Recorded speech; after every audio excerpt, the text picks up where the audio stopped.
Hello mayam Wheezy Maker na taram nok seri ado mayam de maktang asisu anauba video yam interesting oiba anauba video ma puraga laksere ado mayam na igi channel sibu subscribe to bidribo oyagadi subscribe soidena toksin biramo ado mayam ai ngasi usaga doriba video se akoi sigi bag se mase akoi yamna demand lay aduga yam order toina su yam tawrokpa haitare adugu makhangi kainone biakne mase akoina adum party dasu khoigi dress kumaga su dum paaba yaba khoigi oiba sigi bag se aduga long khongdong ba gida khoigi adum akhoi manipur gidi khoi muka su adagidi phaning mayang naiba ga su dum toina paaba yaba adugu makhangi bag ni se yengmuda su yam phajai mayam ado masi kamaina lole habisu ai mayam da dum usaragi haji mayam khoini halambada 6.5 की hook अमा लौरे अदु मतुंगदा multi colour की T-shirt यान अदुगा lock का hook का लेरे अदुगा scissor अदुगा खोने मखोंग से मयाम मखोंग कुन्ने लौतुइसे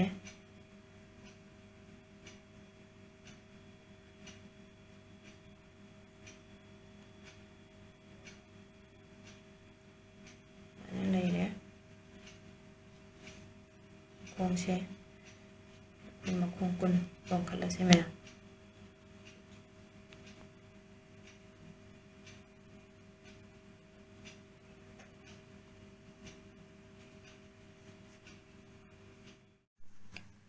ya ma khoina haji ma khong kun lon gi do smile le adugi matungda kuna sigi first stitch se koina skip tawraga dagi lon ba hawrani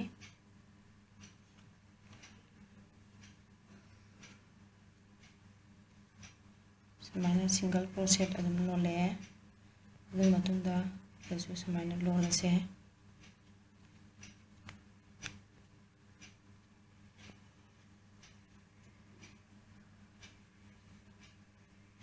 adugi matungda koina सिके ताइनरी बा मागी next की stitch से Koyna skip तौरगा मथंगी सिदगी लौदोइने अदो कोइना हाना समाना stitch अमा लोनखले मखोंग अमा लोनखले अदु मतुंगदा कोइना सिगी से कालगा सिदगी अमु हौदोइने लोनबा सि ममांगी आइगी बेग तसु दुम मयाम असे आइना अखोइगी अनौब नते दुम ममांगी तसु दुम लोनगिरबने दु मयामना आइगी चैनल दा संगबिरगा दुम येंगबियो समाइना लेरे दुगी मतुंगदा मखोंग अनि लेरब मतुंगदा मखोंग अमा कोइना असai हालामदा कोइना लोनगिबदा मखोंग अनि जे लोल मतुंगदा मखोंग अमा स्किप तौबा दु मतुंगदा हजि मखोंग अनि लोले दुगी मतुंगदा मखोंग अमा समाइना हाकले अदुगा सिगी मखोंग सिगी स्टिच से स्किप तौरगा सिदगी मुलोन थदोइने सिना सिगी लोइबा बोमे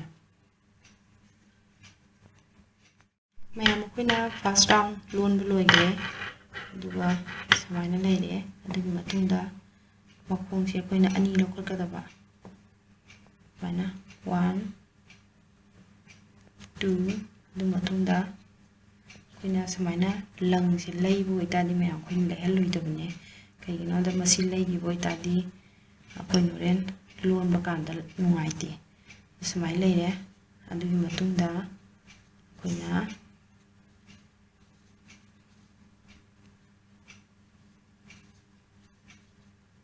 समाइना लेरे मैम अदुगी मतुंगदा कोइना सिगी स्टिच सिदा लौरनी मैम सिगी स्टिच सिदा समाइ लौरे अदुगा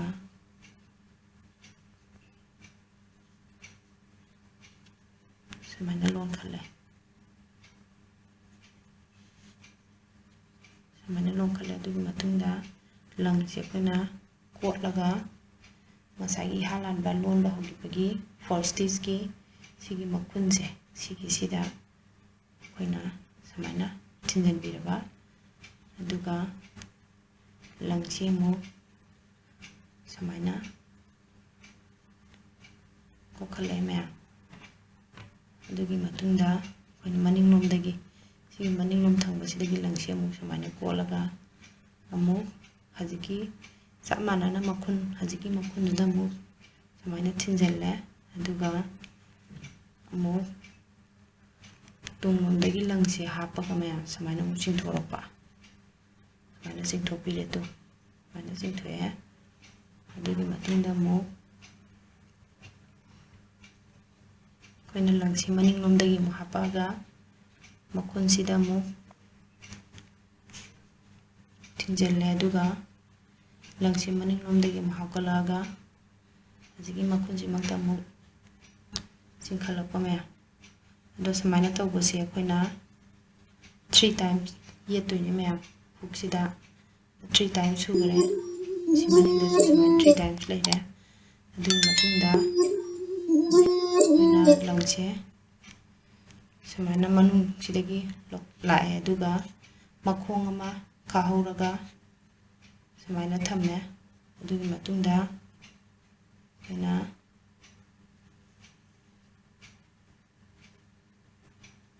samaina yetpiba samaina yetle adugi matungda mayam koina amuk ngasagi makhun akoina ngasai skip tawibase sigi makhun sida amuk samaina amuk thinjalani mayam aduga samaina amuk leire mayam samaina sum londharakpasine mayam sigi aroibasibo londoine mayam koina hajik longkibdo samaina leire mayekse koina mamangi bekta sudum sari longrabane ado koina samaina lonbase akoina 14 times longadoine haidi koigi sigi rose 14 times ro longadoine ado koi samaina dum makhongje ansai ani hapkatkhibado damana makhongje ani hapkatpirani aduga somda laithokpira matungda ngasai duga chap manana sigi ahoba sida laubiraga mana dum chingkhalani langse aduga samaina dum laure mai adu matungda mo koina sigi ngasai koina laukre adugi matungda sida leiba sigi langse sigi sida laudoine sigi mathak ngasai laugiba sigi mathakse sigi sidagi laudoine mana laure aduga mana pukatpire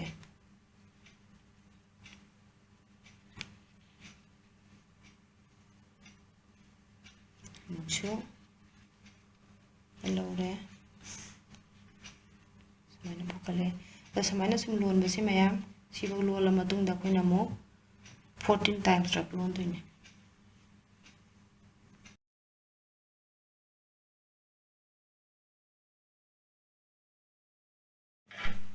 mayam koina ngasai longibdo sida leire ado bekse koi samaina shape se samaina lakadamne ado koina sigi side mari sigi border se koi lolase side wall se koi lolase hojik ado lonba kanda koina sigi atongba dei sida kuthaba samaina magi lakase koina kuthaba sida makhong ahum longani mathaktana ama haidi samaina mathaktana samaina ama lolani adu matungda koi kuthaba sidadi koina makhongse ahum longgadaba mayam samaina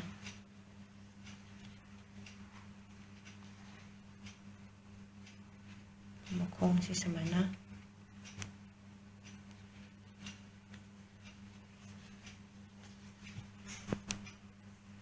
ni leire adu matungda makhong amaga amuk koina londoise ahum leire adu matungda makhong ama amuk mathakisida amuk makhong ama samaina lonbirani asida mubiramani to adu matungda sida amuk makhong ahum samaina sum lonbasina mayam sigi sibo londoine mayam koina hajik mapan fiban longibado loire ado hajik koi katina kage sida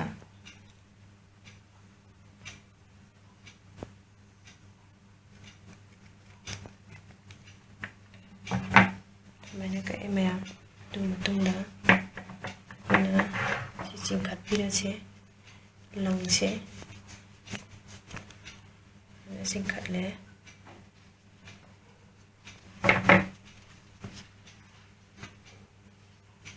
ꯑꯗꯨꯒꯤ ꯃꯇꯨꯡꯗ ꯑꯩꯈꯣꯏꯅ ꯕꯦꯒꯁꯤ ꯁꯨꯃꯥꯏꯅ ꯂꯩꯔꯛꯀꯗꯕ ꯕꯦꯒꯅꯤ ꯃꯌꯥꯝ ꯁꯨꯃꯥꯏꯅ ꯂꯩꯔꯛꯀꯗꯕ ꯕꯦꯒꯅꯤ ꯑꯩꯈꯣꯏ ꯍꯧꯖꯤꯛ ꯐꯣꯠꯄꯁꯦ ꯀꯗꯣꯝꯗꯒꯤ ꯐꯣꯠꯇꯣꯏꯅꯣ ꯍꯥꯏꯕꯗꯣ ꯑꯩ ꯃꯌꯥꯝꯗ ꯎꯠꯆꯔꯛꯑꯒꯦ ꯃꯌꯥꯝ ꯑꯩꯈꯣꯏꯅ ꯉꯁꯥꯏ ꯀꯩꯅꯣ ꯂꯣꯟꯈ꯭ꯔꯕ ꯃꯇꯨꯡꯗ ꯁꯤꯒꯤ ꯁꯥꯏꯗꯀꯤꯁꯦ ꯐꯣꯠꯂꯁꯦ ꯑꯗꯨ ꯁꯤꯒꯤ ꯃꯆꯤꯟ ꯑꯁꯤꯒ ꯑꯁꯣꯝ ꯅꯥꯀꯟꯒꯤ ꯃꯆꯤꯟꯁꯤꯒ ꯑꯩꯈꯣꯏꯅ ꯍꯥꯟꯅꯁꯨ ꯑꯗꯨꯝ ꯐꯣꯠꯈ꯭ꯔꯕ ꯃꯑꯣꯡꯗ ꯁꯨꯃꯥꯏꯅ ꯊꯤꯡꯖꯤꯜꯂꯦ ꯑꯗꯨꯒꯤ ꯃꯇꯨꯡꯗ ꯂꯪꯁꯦ ꯑꯩꯈꯣꯏꯅ ꯂꯧꯔꯒ ꯁꯨꯃꯥꯏꯅ ꯆꯤꯡꯖꯤꯜꯂꯦ ꯑꯗꯨꯒꯤ ꯃꯇꯨꯡꯗ ꯑꯃꯨꯛ ꯑꯩꯈꯣꯏꯅ ꯉꯁꯥꯏꯒꯤ ꯑꯗꯨꯃꯥꯏꯅ ꯃꯇꯥꯏ ꯑꯅꯤꯒꯤ ꯃꯆꯤꯟ ꯑꯅꯤꯁꯦ ꯂꯧꯔꯕ ꯃꯇꯨꯡꯗ ꯂꯪꯁꯦ ꯑꯃꯨꯛ ꯂꯧꯔꯒ ꯍꯨꯛꯁꯦ ꯆꯤꯡꯊꯣꯔꯛꯑꯦ ꯑꯗꯨꯒ ꯁꯨꯃꯥꯏꯅ ꯍꯥꯞꯆꯤꯟꯕꯤꯔꯣ ꯁꯨꯝ ꯍꯥꯞꯆꯤꯟꯕꯁꯤꯅ ꯑꯩꯈꯣꯏ ꯁꯤꯐꯧ ꯐꯣꯠꯇꯣꯏꯅꯦ ꯃꯌꯥꯝ ꯑꯩꯈꯣꯏꯅ ꯍꯧꯖꯤꯛ ꯐꯣꯠꯈꯤꯕꯗꯣ ꯁꯨꯃꯥꯏꯅ ꯐꯣꯠꯈ꯭ꯔꯦ ꯑꯗꯨꯒꯤ ꯃꯇꯨꯡꯗ ꯑꯩꯈꯣꯏꯅ ꯂꯪꯁꯦ ꯁꯤꯒꯤ ꯂꯪꯁꯦ ꯁꯨꯃꯥꯏꯅ ꯆꯤꯡꯈꯠꯂꯅꯤ ꯁꯨꯃꯥꯏꯅ ꯆꯤꯡꯈꯠꯂꯦ ꯑꯗꯨꯒꯤ ꯃꯇꯨꯡꯗ ꯑꯩꯈꯣꯏꯅ ꯁꯤ ꯍꯥꯏꯠ ꯇꯧꯁꯤꯟꯒꯔꯅꯤ ꯑꯩꯈꯣꯏꯅ ꯂꯪꯗꯣ ꯁꯨꯃꯥꯏꯅ ꯍꯥꯏꯗꯤꯡ ꯇꯧꯈ꯭ꯔꯦ ꯑꯗꯨꯒꯤ ꯃꯇꯨꯡꯗ ꯑꯩꯈꯣꯏꯅ ꯁꯤꯗ ꯑꯩꯈꯣꯏ ꯍꯥꯟꯅ ꯑꯗꯨꯝ ꯑꯩꯈꯣꯏꯅ ꯃꯃꯥꯡꯒꯤ ꯚꯤꯗꯤꯑꯣꯗꯁꯨ ꯑꯩꯈꯣꯏꯅ ꯁꯤꯒꯤ ꯂꯣꯛ ꯄꯥꯟꯕꯗꯣ ꯑꯗꯣ ꯑꯩꯈꯣꯏꯅ ꯁꯤꯗ ꯑꯗꯨꯝ ꯃꯌꯥꯏꯁꯤꯗ ꯑꯩꯈꯣꯏꯅ ꯄꯥꯟꯕꯗꯣ ꯑꯗꯨꯃꯥꯏꯅ ꯑꯗꯨꯝ ꯄꯥꯟꯖꯔꯛꯑꯒꯦ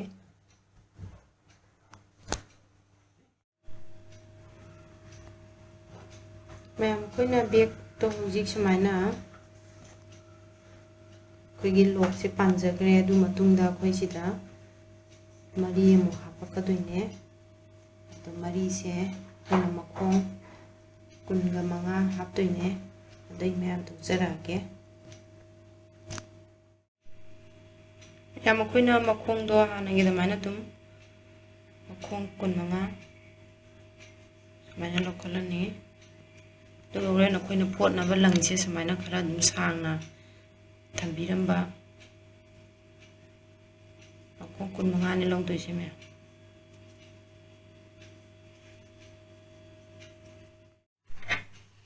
ꯑꯩꯈꯣꯏꯅ ꯍꯧꯖꯤꯛ ꯃꯈꯣꯡ 10 ꯂꯣꯟꯈꯤꯕꯗꯣ ꯁꯨꯃꯥꯏꯅ ꯂꯩꯔꯦ ꯑꯗꯨꯒꯤ ꯃꯇꯨꯡꯗ ꯑꯩꯈꯣꯏꯅ ꯐꯥꯔꯁ ꯁ꯭ꯇꯤꯆꯁꯦ ꯁ꯭ꯀꯤꯞ ꯇꯧꯔꯒ ꯁꯨꯃꯥꯏꯅ ꯑꯗꯨꯝ ꯂꯣꯟꯈꯠꯂꯅꯤ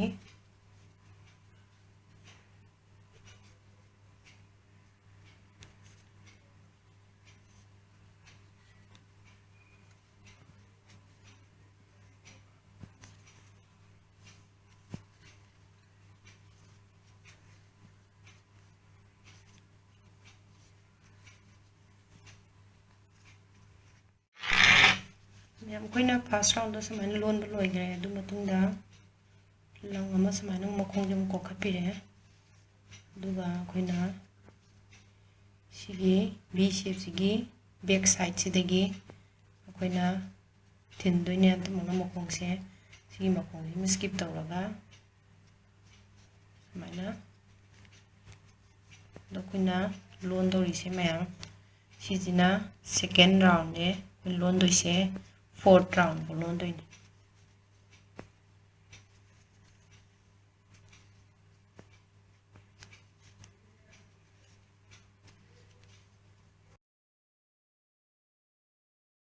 कोई जिक्लें की तो समान राउंड ले तुगी मतुंदा कोई ना लंग से सांग न का से सीधा कक्से लगी में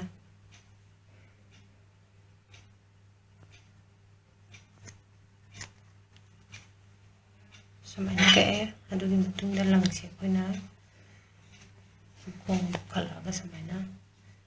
थम्मे अदुगी मतुंदा में कोई ना सिसिगिसिना कोई मनुंग थांगलागा सिनि मपान थांगदोनि में समायना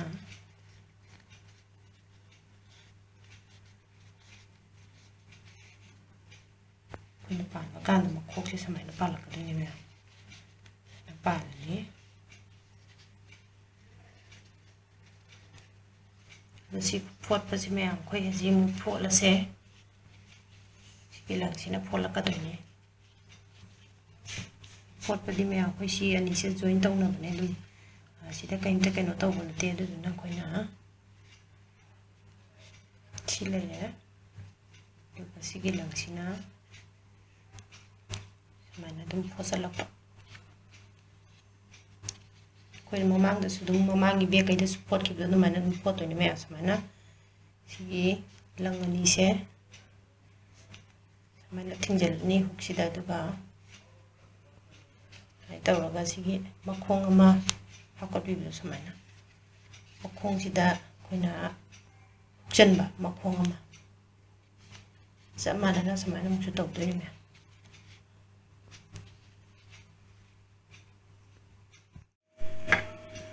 ꯃꯌꯥꯝ ꯑꯩꯈꯣꯏꯅ ꯍꯧꯖꯤꯛ ꯃꯔꯤ ꯐꯣꯠꯈꯤꯕꯗꯣ ꯁꯨꯃꯥꯏꯅ ꯂꯩꯔꯦ ꯑꯗꯨꯒꯤ ꯃꯇꯨꯡꯗ ꯑꯩꯈꯣꯏꯅ ꯁꯤꯒꯤ ꯍꯨꯛꯁꯦ ꯄꯥꯟꯁꯤꯟꯗꯣꯏꯅꯦ ꯃꯌꯥꯝ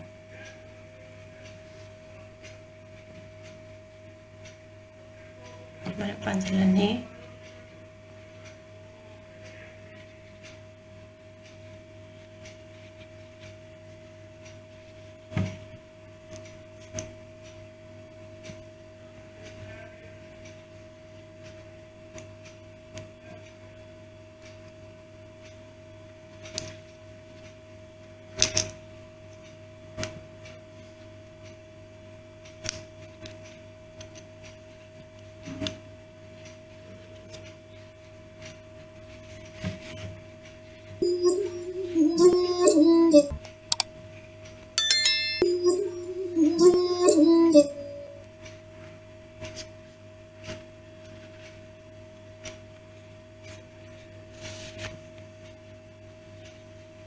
ꯁꯨꯃꯥꯏꯅ ꯄꯥꯜꯂꯦ ꯁꯣꯝꯒꯤꯁꯨ ꯑꯩ ꯄꯥꯟꯖꯔꯛꯑꯒꯦ ꯃꯌꯥꯝ ꯑꯩꯈꯣꯏꯅ ꯁꯤꯒꯤ ꯍꯨꯛꯁꯦ ꯁꯤꯗ ꯄꯥꯟꯁꯤꯟꯗꯣꯏꯅꯦ ꯑꯩꯈꯣꯏ ꯃꯃꯥꯡꯒꯤ ꯚꯤꯗꯤꯑꯣꯁꯤꯁꯨ ꯃꯌꯥꯝꯅ ꯑꯗꯨꯝ ꯎꯕꯤꯔꯝꯃꯅꯤ ꯑꯗꯨꯅ ꯁꯤꯗ ꯂꯩꯔꯅꯤ ꯃꯁꯦ ꯑꯩꯈꯣꯏ ꯁꯤꯒꯤ ꯃꯄꯥꯁꯤꯗ ꯌꯦꯡꯉꯛꯑꯒ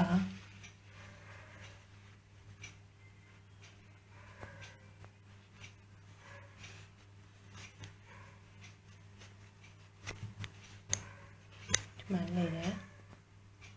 ꯑꯗꯨꯒ ꯑꯃꯗꯨꯁꯨ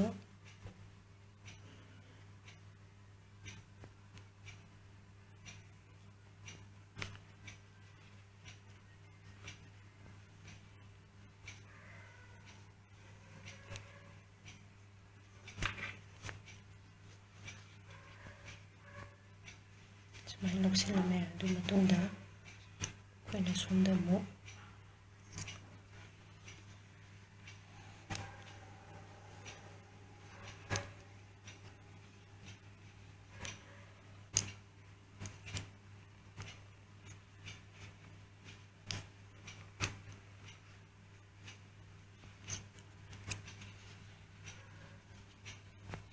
ꯑꯗꯨꯒꯤ ꯃꯇꯨꯡꯗ ꯑꯃꯨꯛ ꯑꯩꯈꯣꯏꯅ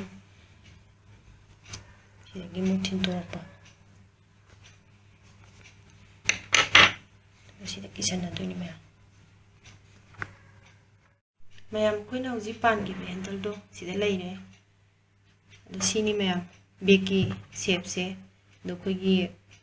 ꯋꯥꯏꯠ ꯀꯂꯔꯅ ꯁꯨꯃꯥꯏꯅ ꯍꯦꯟꯗꯜ ꯑꯣꯏꯔꯒ ꯑꯩꯈꯣꯏ ꯍꯥꯏꯂꯥꯏꯠ ꯑꯣꯏꯔꯒ ꯌꯦꯡꯕꯗ ꯑꯇꯣꯞꯄ ꯀꯂꯔꯅ ꯍꯥꯞꯄꯁꯦ ꯌꯥꯝ ꯐꯖꯩ ꯑꯗꯣ ꯁꯨꯃꯥꯏꯅ ꯕꯦꯛ ꯁꯥꯏഡꯁꯦ ꯁꯨꯃꯥꯏꯅ ꯂꯩꯔꯦ